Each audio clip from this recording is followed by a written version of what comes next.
beautiful souls. I'm Elsa. I am a intuitive medium, a Reiki master, a spiritual life coach, a business coach, and a lifelong learner.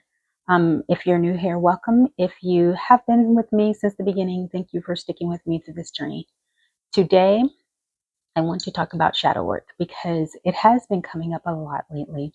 And I think there's a lot of confusion and misconceptions around shadow work and what it is. So the first thing I want to address is what it isn't. And I think that's really important before we dive into what it is, because I was talking to someone about doing shadow work and how hard it is.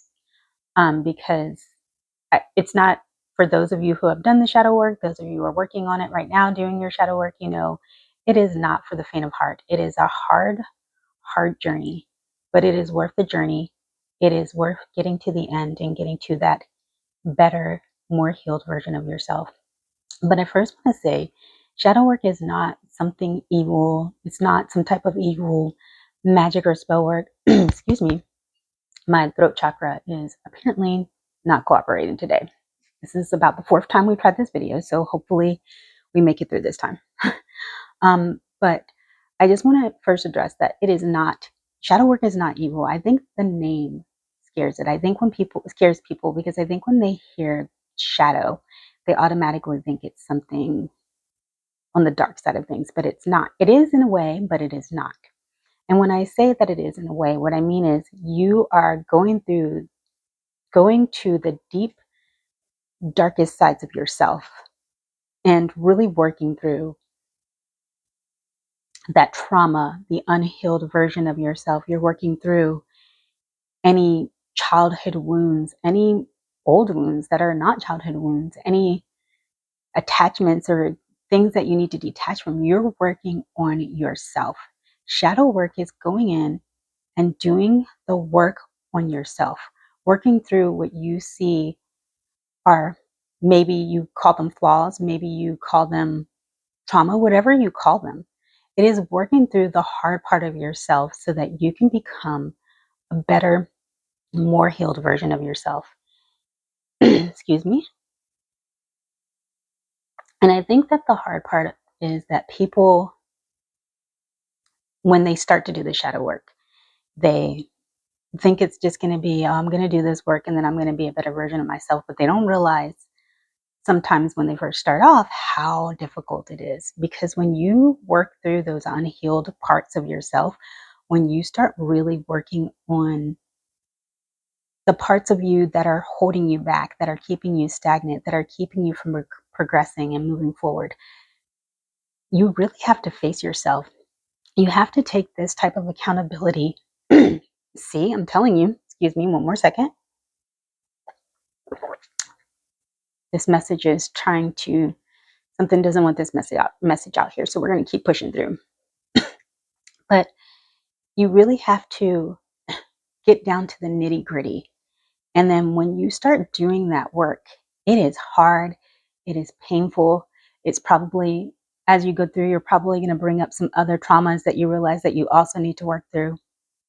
But as you start working through it, as you start healing, as you start becoming a better version of yourself, you start to see the world differently. You start to see the situations differently because you have to hold this deeper accountability for yourself and your part in it. And we have to always be aware that even when, like when we look at a situation, they say hindsight is 2020, right? When you look back at a situation, even if someone has done you wrong, there's still some accountability in that situation that you need to take for yourself. Whether the accountability is you ignored the red flags, you stayed too long, you were in denial. There's accountability there that you still have to have, even if it's just a little bit, even if it wasn't really your fault. There's still something there that is lingering that you need to work on, because normally those are the type of wounds when we are hurt in some way, whether it is by someone else or whether we, self-inflicted. These are things that we carry with us, and these are the things that become part of your shadow work and what you need to work on. And it's easy to point a finger outward, but it's so hard to point that back at yourself and look at, what do I need to work on? How do I need to improve myself? And as we start doing that shadow work, as we start working on ourselves, as you start really getting down to the nitty gritty and looking at yourself, going deep, deep inside and start doing the work. Yes, it is painful. Yes, it is hard. You might start doing shadow work and you might really be doing a lot of healing and processing and going through the motions. And then you might have to pause because it might be overwhelming and it might be too much. And you might have to look at yourself and see yourself differently in a different light. But as you start to do that, you might also start to perceive those situations differently. You might start to see the other people in those situations differently.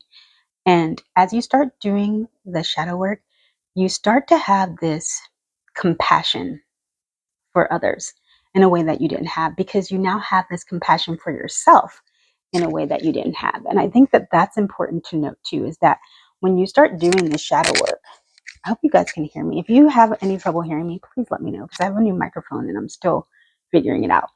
But as you start to do that shadow work with yourself, you have to forgive yourself on a level that you didn't know. But then you also start to forgive others, whether you are intending on it or not. You start to forgive others because you can't help but see things from a different light and have that level of forgiveness when you are doing the work.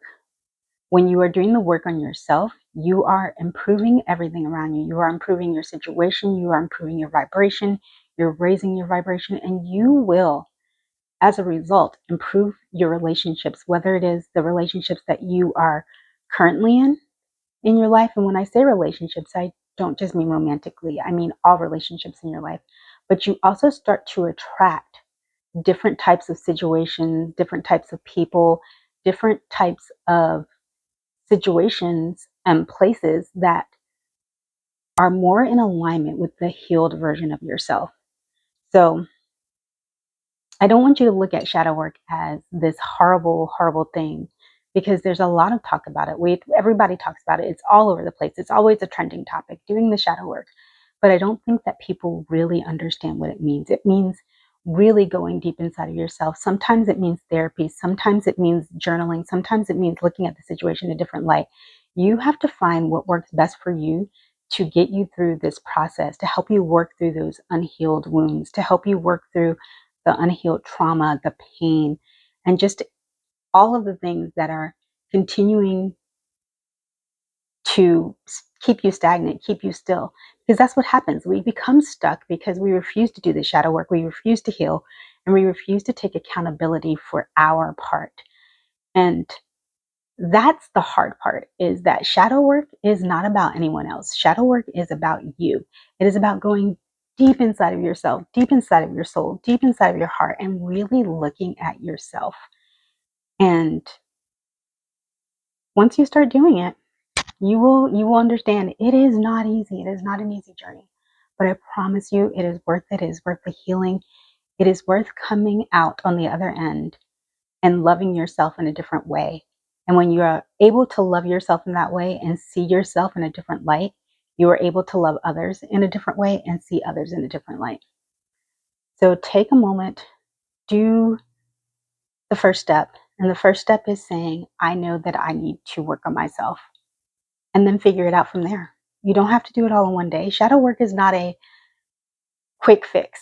It is a long, deep process, and it is an ongoing process. Even after you become the healed version of you, you will still have to continue to work on continuing to become and be and maintain the healed version of yourself. So just keep that in mind. It's an ongoing process, but the beginning process is really just doing the initial shadow work so that you can become a better version of yourself, so you become a more healed version of yourself, so that you can recognize when you need to do more shadow work. Well, that's it for today.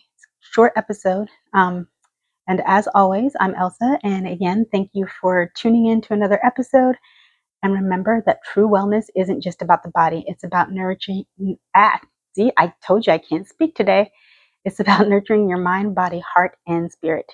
So keep your energy high, your spirit bright, and your soul nourished. Stay vibrant and stay well.